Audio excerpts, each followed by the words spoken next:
Hey, welcome to the Cam and Otis Show. On this episode, we're joined by Indus Khaitan, and we were just joking about his last name. A great way to remember his last name is that fun board game, that strategy board game, Khaitan. And oh, by the way, when you hit a little bit later in life, you realize that games like that need to start much earlier in the day. So I think that's an important life lesson that we should all know and learn. It is good to see you, man. Great to have you. Yeah, likewise. Super excited to talk to you. You know, as a non, I hate to put my label as a non-techie guy because I know how to do some things, but I'm not a coder, programmer. I'm always curious what led you into that industry. What was that thing that happened, as a young man or whenever it was that just said, this is something I find really fascinating. I think this story is actually very cliched amongst many of the tech entrepreneurs and programmers. It always starts with, hey, can I build that computer game? Mm. So for me, it was the game of bricks, like everybody else as a young kid, and saw it somewhere. Hey, why can I not modify the colors? Or back then, the colors were not, the red or the blue. The colors were different shades of gray. Hey, can I not reprogram it? I think that basically picked up the fancy of writing a computer program, and one thing led to another, and I got a computer science degree, and then worked in some software companies and started a tech company, and that's where I am. Wow. Yeah, I guess that is interesting because I think of some other folks I've known that are in the industry, and that is kind of how you start off. Is like, well, how hard could it be to do that? And yeah, that's awesome. So the next big thing that I'm always curious about is, well, who the heck do you think you are to start a business, right? Because that's a whole nother bailiwick of, man. I'm secure. I've got a paycheck. I've got a decent job. Whether it's that, you know, the rating of that job. We could get into that. But what makes you think that I can stand over here and go, well, I can do it better than anybody else. I can make this thing. I think it starts with the make this thing. When you are a coder or a software engineer, and this is in contrast to somebody who is in a trade. Let's say I'm a machinist or I'm a welder. It's very difficult to envision of a life of, hey, can I create a better welding equipment, because it's complex. It has a sophisticated supply chain, parts that are manufactured by like 50 parties before I can conjure a welding equipment. I know nothing about welding, by the way. I'm just giving an example.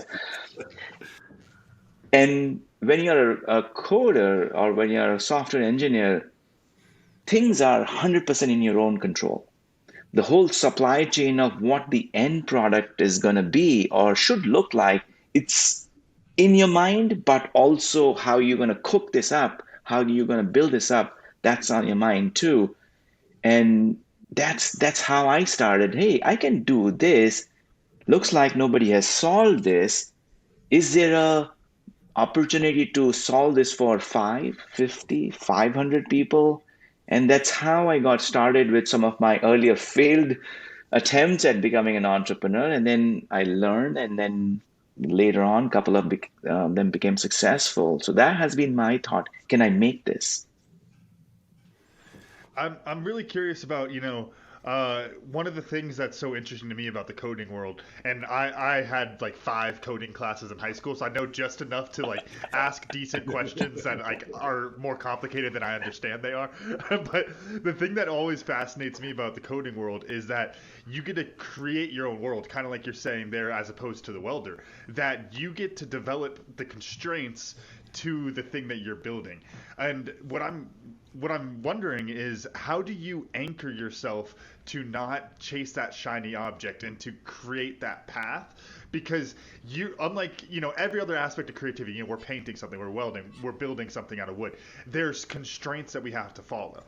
You can change all of those rules, so you can imagine just about anything, and I think that almost opens up Pandora's box in a way till it's like, well, I could do anything, so you try to do everything, and then you don't do anything when it comes down to it. So how do you manage that?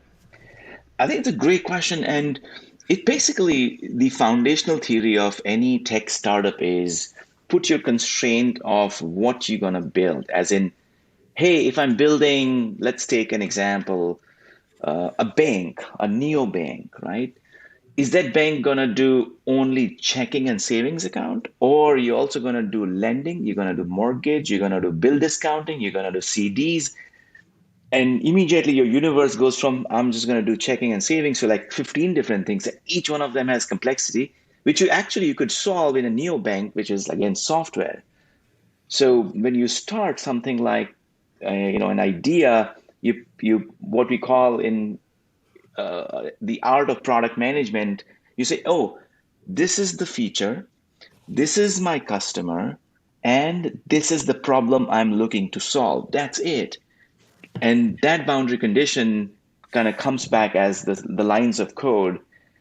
And it is very, very common that young startups die of indigestion than lack of customers, because you just are busy chasing shiny objects. Oh, let me add one more feature because then I think I can sell this more.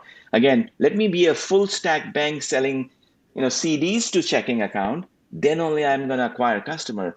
And that actually is a fallacy. It doesn't happen like that. It happens, you do that one thing, solve that problem, and do it extremely well. That's great, and that had to have come with some hard lessons. I'd love, and you mentioned a couple of companies that you started. What's a lesson you learned with one of those companies, or kind of combined, that is like, man, I got to put this one up on the wall and make sure I'm reminded of it daily. You'll not believe, if I can, take a picture and show it to you. I have one which says persistence or persist, and we're gonna go to the story. Over a period of time, I've learned, at least in software and probably applicable to any industry, that customers will take their own sweet time to walk to your doorstep. Whatever you've built, if it has value, customers will eventually come. And not on their own. You have to do marketing, you have to do demand generation and all of that. But you have to play this game of wait. If you believe in the product, if you believe in the market. So I think one hard lesson learned is, if you persist, everything is gonna iron out for you. If you think that, hey, you can get this baby to walk and crawl in the first month of being him or her being born, that's not going to happen. Yeah, well, do you have Then a story? You hinted at it. I didn't hear I want to hear the story, man. The story sometimes kind of hurts me from the economic output, but 2010 we started a company. My first startup that went successful, a company called Bitzer Mobile. And this was 2010 when iPhone had just come out. It started gaining popularity amongst other smartphones, or the better version of all the other smartphones. But what was also happening in larger enterprises, BlackBerry was very popular. If you remember, executives and employees would carry a BlackBerry in their holster, and hey, there were a page that would show their corporate documents and email. Now, when iPhone came out, every executive wanted to carry an iPhone to, access their intranet, access their email. And the IT guy would say, no way, this is not approved. Your emails are only going to be in BlackBerry. And we found an opportunity to enable that without violating the mood of the IT guy. And our startup became popular. We sold to some of the largest companies in the world. But then we hit a wall in terms of the volume of customers, because it was early days. Customers will take their own sweet time to come, right? I cannot imagine every one of the Fortune 500 signing up on the first, 30, 90 days. We had some Fortune 500. In fact, we had the world's second largest company, Chevron Corporation, as a customer. 80,000 employees of Chevron using our product. But 3 years down the road, we hit like a plateau in our growth. And we collectively took a decision saying, hey, we had some inbound interest from a company that wants to acquire us, a company by the name Oracle, which we already know, a large software company. And we sold the startup to Oracle. And this was 2013 December. Fast forward today, few of our competitors that also got off ground around the same time, they got sold for hundreds of millions of dollars. One got sold for $6.5 billion. The total market for that product from a revenue perspective is at least $2.5 billion today. It was less than $300 million when we sold it to Oracle in 2013. Lack of 10 years of persistence, cost us, so much more money. That It seems like to me at least that inside of the coding world, that persistence, it has its own flavor to it because you are creating things that might not fit just yet, and that's true in other industries. You're creating something that's going to be a great solution in 10 years, but it seems like in the technology side that's even more so because you're dealing with something that is not just will the other technologies be there to be complementary with what we're building, but then also the adoption curve and all those other aspects to where it's like, the seatbelt example comes to mind of like a great technology that takes 40 years for people to really get going on, and that's saving lives, let alone something that just makes your banking process faster. So how do you approach that from the business point of anticipating that length, but then also not wanting to, we always say on the show, of just drinking your own Kool-Aid in the sense of like, oh yeah, we're going to be perfect. Just wait. I think that's a great question, and that's also a dilemma.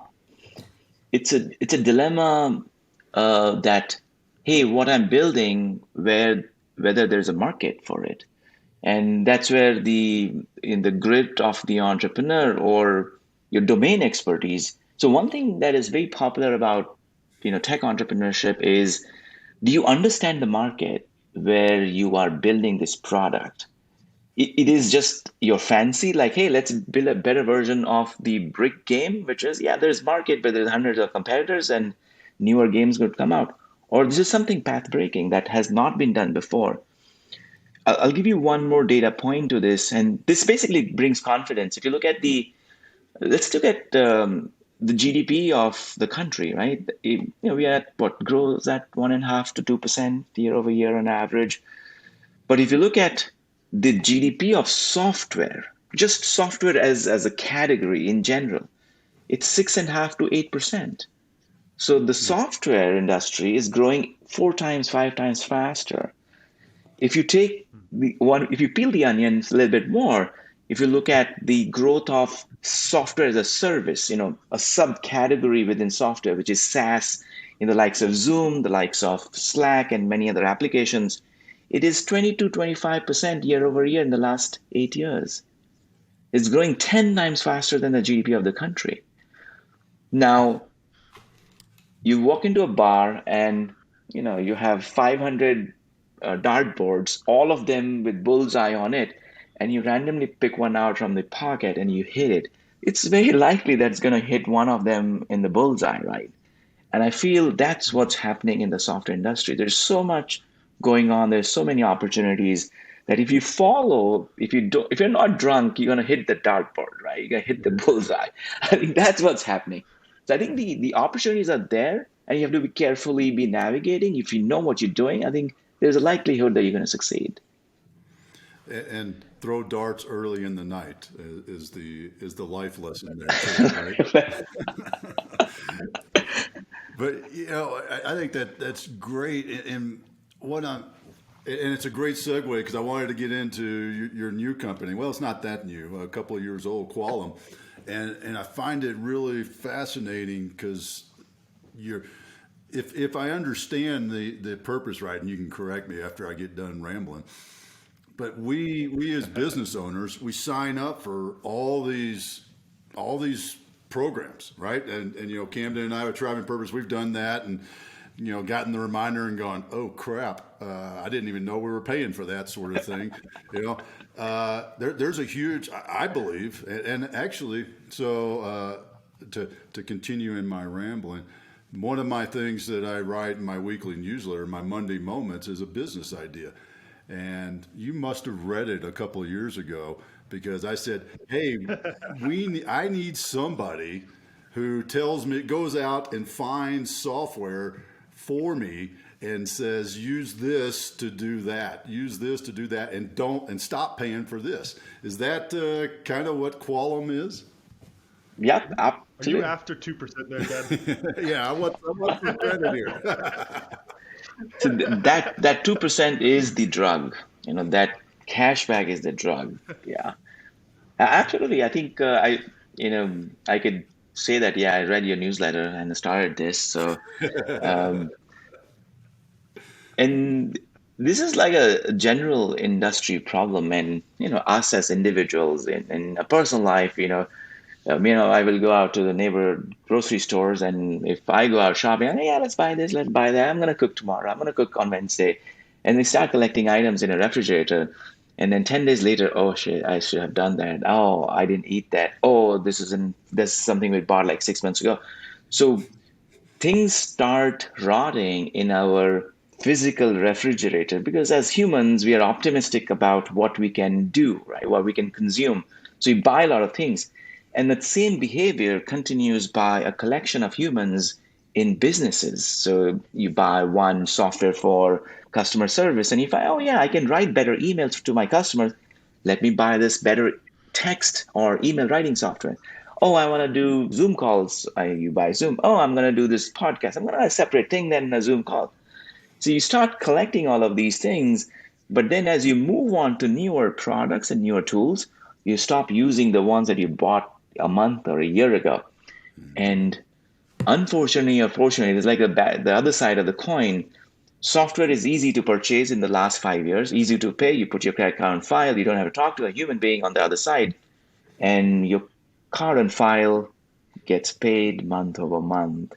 And, all the software that you bought starts rotting in your proverbial refrigerator. And we come in and we say, hey, I'm going to look in your refrigerator. I'm going to clean it up, and give you a fresh, nice charcoal so that, takes the smell away as well. And that's the business. Oh, beautiful metaphor, man. That hits so hard, hits home so hard, because I can think of many times where Miss Suzanne and I've gone to the store and bought things. Oh, we're gonna have salad every night. You get one night and you have 5 nights of rotting salad in your refrigerator, right? Yeah, happened to me as well. Did this when you came with the ideation, if it was the newsletter, we could say it was from the newsletter, but my feeling more so is that it was kind of like that recognition of the little bit of like what I would call like a market failure. You mentioned that it's easy to purchase. It's also something that you kind of, like you said, put in the fridge and forget about. And then it's also something that's really hard to compare your different products. So when you talk about like as the user making those decisions and like the incentives that you're facing, it's the software market for the user can be a confusing place. I think I've used this example before on the show of like how good most people are at buying things like milk or salad, Dad. And it's like, I'm great at that because I buy milk every week. And then you add in something like buying a house, buying a car, getting married, these decisions where it's like you make that once to, maybe 2-3 times in your life. That's a lot harder, and people make worse decision than that. And software seems to me like it kind of falls on that end of the spectrum, because I'm not changing my, video software. Like we just now, after 207 episodes, switched from Zoom to Riverside. I'm not making this decision every single day. I'm going to make it and stick with it. It's hard to compare like all of those different things. Is that market failure? Is that part of where the business idea came from? Absolutely on that way. So I ran growth for a very large, now unicorn software company and my team was spending a lot of money on products. And let's say I'm going to give a metaphor. Let's say you're organizing a feast for your colleagues at your home. What do you do? You go to the store, you buy a lot of things, and when the feast is done, you say, "Oh, I have so many things left behind." So when you are in a high growth startup, you have a problem to solve, you have to acquire customers, you keep choosing different products, what would meet their requirements or demand. And then post facto, when it's done, you say, "Oh, I have so much left behind." And that was our OS moment in my previous, journey as an employee working for a company. And and then we thought, hey, let's find something that could solve this problem. And my finance guy said, yeah, spreadsheets. That solves our problem. So we started tracking using spreadsheets. It worked to a certain degree, but the spreadsheets is kind of 90-day late post facto. It would not tell us who's paying. There's a lot of details to be captured. There's no automation there. And we looked at the industry. There was no product out there, and the idea just lingered in my mind for a long time, and it was very hard to let it go. So then I quit my previous job and started Quolum with the thesis that this problem has to be solved, but I wasn't sure in the first 5 6 months of my journey how to solve it. What's the best way to solve it? A glorified version of the spreadsheet that we had, or some kind of a dashboard or something else. And then 18 months journey into building the product, now we have something which is elegant. More than 50 customers love it. They use it on a daily basis. So I think that's the journey that we took. You mentioned Chargebee, and I was going to ask you this at some point today. So you and I must be on the same wavelength because you're helping me out with my segues. But you had a great success at Chargebee. What's a lesson in that growth of a company? I mean, and you referred to it as a unicorn. Unicorns don't just happen. What's a lesson that you got from that great success that y'all had at Chargebee? I think you're right. Unicorns don't just happen because for any of or many of these companies, the reason they achieve that unicorn status because hundreds of things have gone right for them. You know, for me as an outsider, reading about many of these companies, I thought, yeah, they just got lucky, or the founder hit it right. But I think it's hundreds of things, and I'll give you specifically about Chargebee since I was inside of that building of that company. Many things went right as a foundation even before my time. The company was 5 6 years into the making, had some false starts early on. They pivoted to something else. What they were doing was different. What they started was something different than what they did later. And each of those right steps added a foundational layer that made that startup a big success. And likewise, when I joined, I basically used that foundation of, for example, content marketing, a great product, a great community, a distribution at the ground level that people recognize that, hey, this company solves the problem of subscription management. That word had already gone out and people knew. So we had that foundation of 5 6 layers under us. When I came in, I did the next level of 4 5 things that I was hired to do, and did that extremely well. And then when I quit, another set of people joined and they did their own layers of 5 6 things, and it became unicorn. So I think hundreds of things going right, and that's where the companies become successful. And it's a lesson for me as well that only one thing has to go wrong for me to fail, but hundreds of things have to go right for me to succeed. And that's the other side of the tech startup. That's a powerful It makes me message. think. Sorry, Kim. Go ahead, Kim. Yeah, no, it is, and that makes me think of, if you had to draw it up, and I got two categories for this here, for this hypothetical. If you want to add a third or fourth, that's all right. But what percentage of that success do you think is the concept slash idea side of it, even including those other people coming on, adding new layers of ideas, not just the founder, versus the execution and like the organizational, like the team aspect?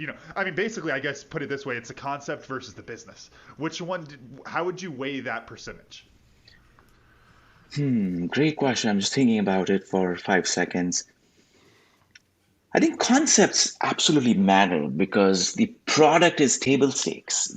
People are not buying your story or the packaging of the cereal box every day. The cereal bloody tastes good. I'm not going to the store again. So the product or the concept has to be there. That's the layer that's very foundational. You could get lucky with the package. You could, have a great story, great advertising, great market, and all that. But if your product as a layer is not there, customers ain't coming back for your product. So that is foundational. And then the layers above that are equally important. So if your packaging is not there on top of the product, you'll have tough time selling. You'll have tough time attracting customers. You could do good, and we have seen in our own journeys as consumers that, yeah, some products actually are better, but somehow the packaging is not that great. If only the packaging was great, they could do like wonders. They still make it, but they take a slightly longer curve of growth. But for a unicorn to come into existence, especially in tech startups, many of these just happen rightly in the direction that customers want, and then adds revenue and then adds growth. So to answer your question, Cameron, I don't have a straight answer, but I think many things have to go right, including the concept and the business execution. So if we take a slight tangent, just like the layers of business, you also have layers of people. And if people go wrong, doesn't matter, your product is good, your packaging is good. And many of these are because of the great people that you add in your team. So your early product will give you 5, 10 great folks that you want to work with you. And then the success of those will give you another set of 50 people that want to work with you. So again, just like product layers, you have people layers, and then all of this kind of contributes to your, the unicorn, proverbial or mythical unicorn, that comes into existence.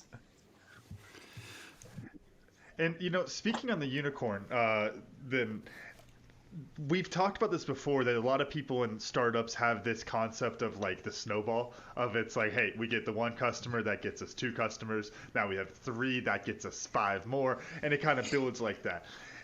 Software seems like it might be a little bit more susceptible to the snowball effect. What would your take be on it? Do you think that's, I mean, not necessarily the best way to approach it from a business standpoint, but do you think there's some truth to that? I think software is more susceptible because you could iterate faster on software. If you are manufacturing, if you go to our welding equipment example, if you have a better idea for the torch or the handle of the torch, it'll take you 6 months to do a revision of that. Versus if you have a better idea for a better way to show a button on a website, you could do it over a day or like a week if you have a team working on it. So I think that makes it much more easier because you can write a piece of code, deploy, and boom, it's in the hands of hundreds of customers over time. So hence it's easier to get in the snowball. You basically do a quick set of tests. Oh, this is not working. Let me move into another direction. Oh, that's not working. Let's add something more. So you have this, a fast execution because of the way software is compared to, a cereal box, you manufacture in Nashville and then you ship it to like my hometown in Dublin. And then, distributors and trucking and everything in between, it takes like time, right? Like a month process. So hence that's the difference. Oh, and it's so true. And I'm fascinated. I'm thinking of all the different things, from various products and yeah, when I was working, believe it or not, even though I'm not a techie guy, I was working in a software company several years ago, and how we could do, just like you said, we could make that adjustment. Well, the guys that did that for me could make that adjustment. I'm really picturing you just code faster, damn it. That was my job. I'd stand out there, I'd open the door and go, "Y'all done yet? Y'all done yet?" Yeah, that was pretty much my job there. But you know, that whole customer base is what I want to shift to right now, because the two things I've heard, Chargebee and even Quolum, seem to be very industry and customer agnostic, which I've also found in the business world is a fail if you say that or plan for that or try. You know, anybody can use our tool. And when we go to market as business ideas, and we go to market with that idea, it never works. No matter how persistent we are, you know, it's my metaphor that I used with my business one time, or used to refer to it when I started, was, well, I put the sign in the front yard, and nobody came and knocked on my door. So I'm interested to learn how did you pick a market, and you could tell it with Chargebee or Quolum or both. I'm fascinated by that. I think this is a mistake of not picking the right market. I have done that in the past in my previous life. I say, yeah, piece of software, the whole world can use it. You know, my TAM is like 6.5 billion, people across the earth. Of course, I can do it for everybody. That was very myopic of me in my past life. And lessons learned that, and the reason we want to pick a market, because eventually the message on the cereal box or on your website is for a very specific set of users, specific set of customers. And it could be for a kid or a grandma, but cannot be for all. It's just like, hey, I designed this toy, even grandma can play. Really? And that's the mistake that we have made, or I have also made. So I think picking a market is very important, because it makes your product very specific. The knobs, the buttons, the color, the size of the font, and after the product, it makes your go-to-market machine, which is a combination of your sales and marketing activities, very specific to the buyer. Oh, is this buyer somebody in an urban township? Is the buyer in a suburb? Is the buyer is college grad? Is the buyer, so it helps you parse out who your buyer is. And once you can put a marketing message that resonates with the buyer, And the reason this happens, because as kids, we have grown to see that markets are amorphous, meaning, markets are like one, and you go to the grocery store, you say, oh yeah, this is a grocery store for everybody.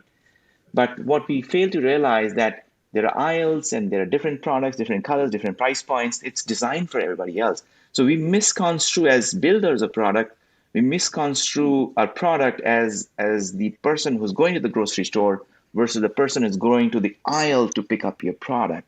And that's where we fail. And it happens in newer products more often than not, because you don't know who your buyer is, because you're trying to create a market. And more often than not, we make a mistake saying, oh, my buyer is everybody. And if your buyer is everybody, then to your point, the buyer is nobody, because everybody thinks, yeah, this is too generic. Oh, this is not for me. Oh, I have diabetes. This cereal has too much sugar, right? So immediately you selected out the buyers, right? So I think that's the lesson for me, and I think that's what I can share on this.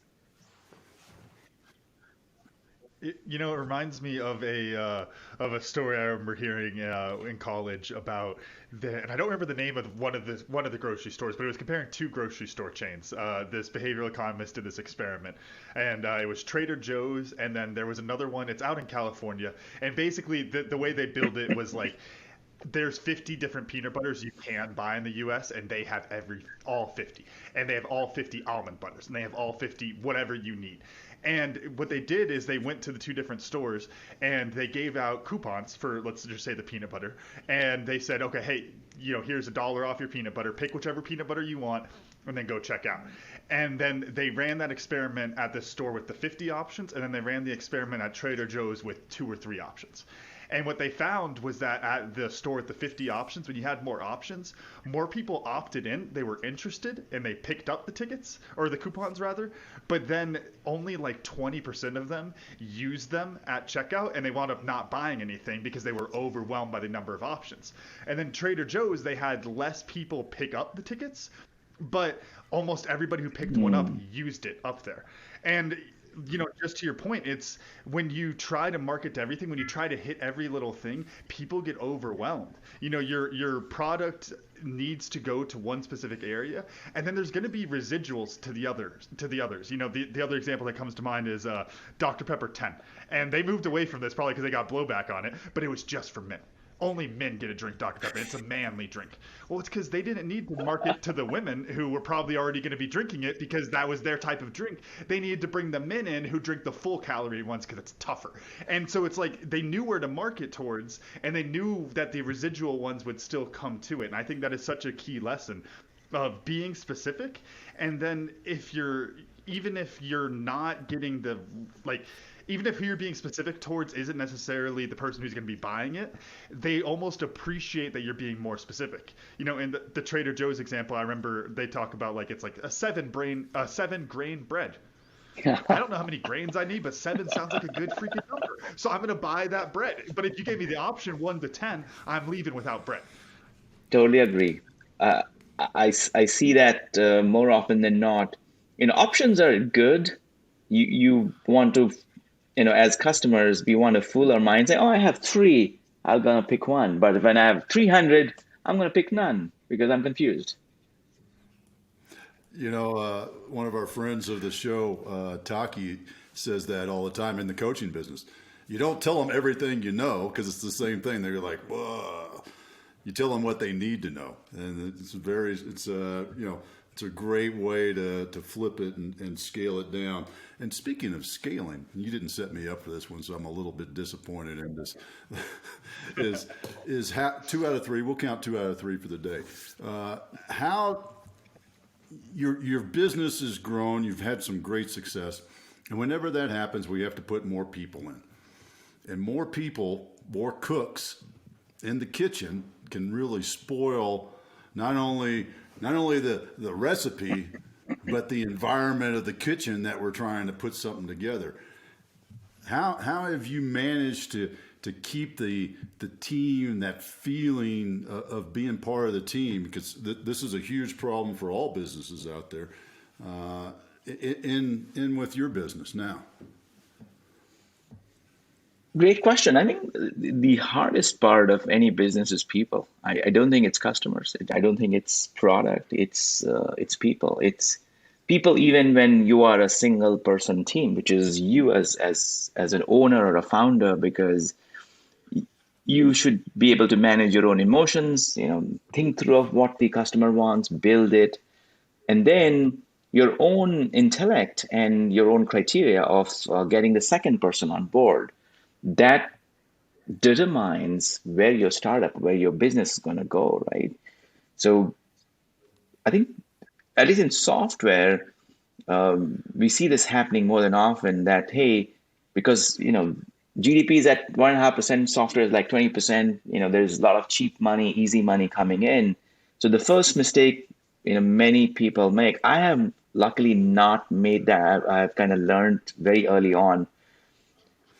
Getting new person on board should be the last thing on your mind, and which is like a counter thesis. And I read this in a quote by Bill Gates, who's pretty famous for some of his one-liners and zingers. So he mentioned this in his book or somewhere, that whenever somebody came to me saying, "Hey, Bill, I need this job description to be opened. I want this position to be filled," and Bill's gonna ask this question: are you not capable of doing this job? Why do you need one more person? The meat of that is, do we have enough, and do we have enough people to do the job at hand? And don't just jump on the gun and hire and bring more people on board. I think that's one. The second is, as a manager, we have to know how to orchestrate the kitchen. If I am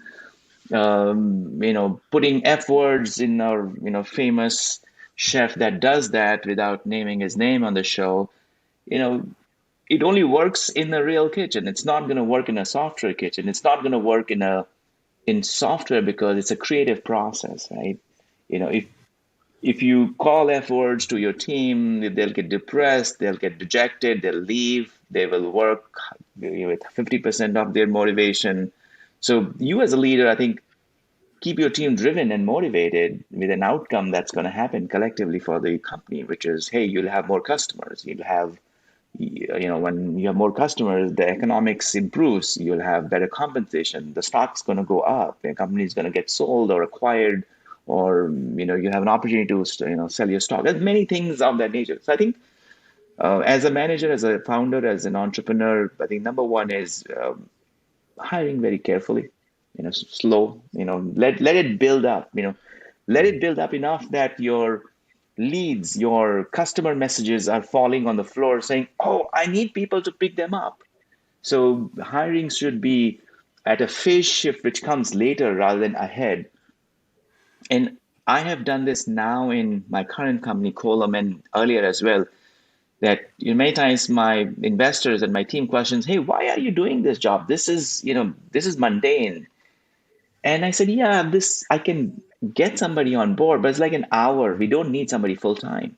So you as a founder of the business, be ready to do every dirty laundry that has to be done, which you don't have people for. And if you think about, hey, this is a $50 an hour job, I am like $1,000 an hour, that's the starting point of failure. So my recipe is do it on your own as much as possible. And when you cannot scale as a human being, then you bring people on board and then do it for multiple departments and jobs. That's great. And you remind us, we had our friend Larry on the show. And those of you who watch and listen to the shows in sequence, it's the one that's right before this one. And we were talking about packing boxes as the founder. But there's that fine line, and I agree with you. My phrase is always, pick up the shovel and dig the hole with the team, right? But we also have to be that. We still have to be that visionary, the architect of the business, and that fine line. And I'd love to hear your point of view, and what I mean by the fine line of being head down, packing boxes, being head down, coding, versus, well, what is next? Where are we going? Because we still have to do both as the founder, the architect of the business. So I'd love to hear a lesson or how you're balancing that. I think it's everything you do on your own. You start with that. So at Quolum, I wrote the first versions of many parts of the product like a couple of years ago. I don't write code anymore. I have a team that runs it. Now, until last, I would say August, I was doing all the sales myself. We have some customers in India. We have some customers here. All were driven by me. I would be my account executive doing demos. I would be the cold caller, the email sender, and the VP of sales who's actually signing the contract. All of those three. And then when I realized, oh, we have a lot of inbound demand for this, I can't do this anymore. We got Matt, who's our first sales guy in the United States, on board. So now Matt has been handed off the baton of running with sales. Same thing with marketing. So I have a team member, Sanjay. So he and I do all our growth marketing and marketing efforts on a daily basis. And I'm already feeling it that we need another person because he's complaining, hey, Indus, I'm not getting FaceTime with you because, this document has to be reviewed. You have not done it. And then you add the third team member in growth. I think that's the process to be followed for expanding the team. And be ready to go back to the first one. So if your team is struggling, hey, can you help me debug? So this was like a year ago when I had quit parts of the coding and the team was managing it. They had an issue. I'm ready to sit down. I sat down and, hey, look through the code, scroll it, run a step in and step out of the program and show me why it is failing. Show me the data dump, show me the database queries. So and that energizes your team saying, oh, look at this guy. He's talking to customers and helping me do my job better. Then you become the leader that they want to be in their lifetime. And that motivates them.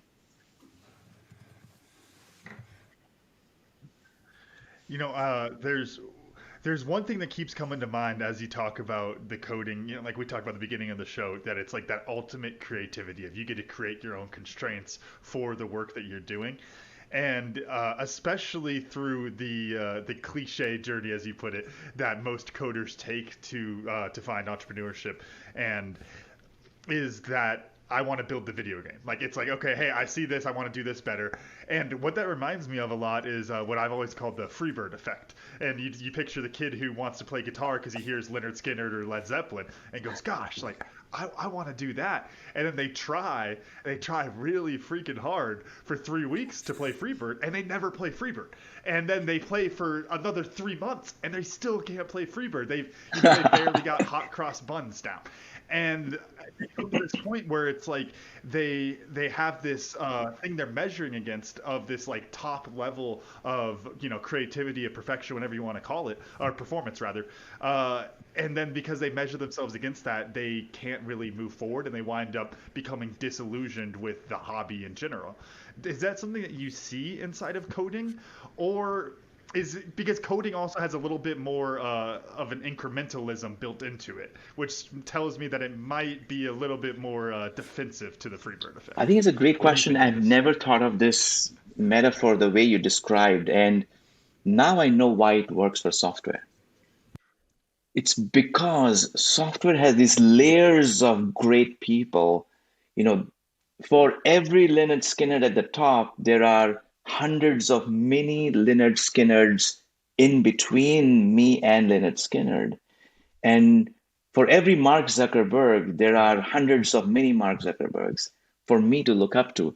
And hence, software entrepreneurship makes it so relatable. I'm not relatable to Mark Zuckerberg. I know that there's a point in time that he became successful. That point in time is not now. I'm not saying that I have no aspirations to go there, but if I'm rational about what I'm doing, I look at other entrepreneurs who are at 100 million revenue run rate, not like a billion, which Mark is, right? And that makes it easy. Okay, if I cannot break into the stream of the top guy, looks like the middle guy is very much achievable. And that makes it very easy for somebody like me or any kid starting out. As a visionary, I want to go to the God in this universe. I'm using Larry Page and Mark Zuckerberg or Jeff Bezos as sitting on the top altar of this temple of entrepreneurship. But there are mini gods in my neighborhood. I can walk and chat and then get inspired. I think that had made it so easy to start so many companies, which is the difference between me trying to learn the guitar and then the only god is Leonard Skinner. And if I'm not like him, if I cannot riff as like even 1%, I'm a failure because I don't have relatable gods. Right. That I love that because it's like when you're playing the guitar, you don't want to play. You're not looking at the guy at the bar playing for 10 people going, I could do that. Like that's no fun. You don't want to do that. You want to be the rock star. And I love that the layers to it and how that kind of prevents it. And that's great for the industry because you're not going to scare away all the talent who sees the big stuff, gets attracted to it, and then they have actually a path forward for it. Yeah, if I could add another 15 seconds on that, the equivalent of the guy who's playing guitar in the bar in software industry have been equally glorified. So you don't feel like, oh, am I going to play guitar like this guy? This guy sucks. So even if that guy sucks, it has been glorified to a level that they've become an inspiration for the masses of people who want to start companies. That's interesting. Man, some profound Skinnerd philosophy coming at us today. the 3 or 4 times I brought up Freebird effect, by There far you the go. best conversation You we've get a had gold coming off. star on this one, son. Yeah. There we go. I won't put a stipulation. I was gonna throw the dad card out and say you can't use that for what you learn. So, but I won't do that. Because Miss Suzanne will fuss at me later today if she finds out about it. But for me, I want to. My lesson that I learned was you hit something for me too, because I've always been fascinated in the metallurgy stuff. That was something I did before I got into the Army, and it's so true, because in the software techie world, you can do it all right here, whether you're in mom and dad's basement sitting there in your underwear coding the next great thing that becomes the unicorn, and you don't have to wait for other people to deliver something and then go through the testing process and to build it and all.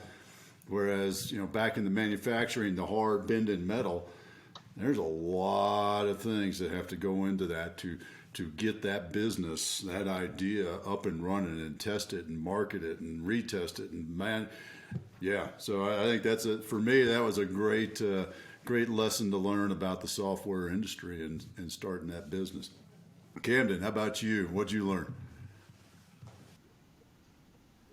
Yeah, talking about the percentage of success that comes from like the concept of the idea versus like the execution and the team.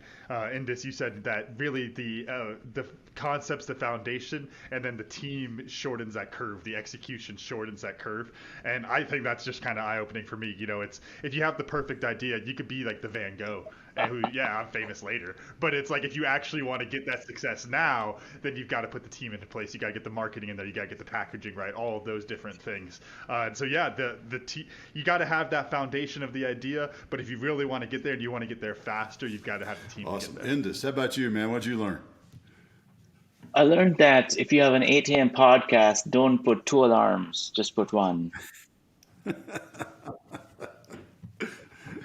There you go. And if I could expand on that, so I don't wake up by an alarm. I just sleep just on time and let the body wake you up automatically.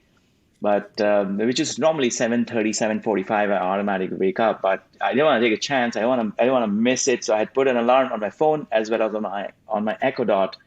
And then my wife said, the alarm just went off. Why did you put another one? I'm sorry. And I just walked into this. I apologize to your wife.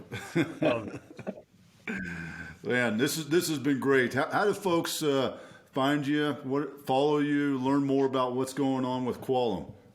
Yeah, again, look me up on LinkedIn, Indus Khaitan. That's my full name. Quolum is Quolum. We save money on software purchases for business. Quolum is on quolum.com. So hit me up on LinkedIn. Love to chat. Awesome. Well, thank you so much for your time. This has been great. And, man, a lot of great business insights that you shared with us. We really appreciate it.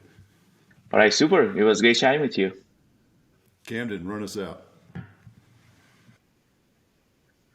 All right. Thank you all for listening to the Cam and Otis Show, and a special thanks to our guest, Indus Khaitan, for joining us today.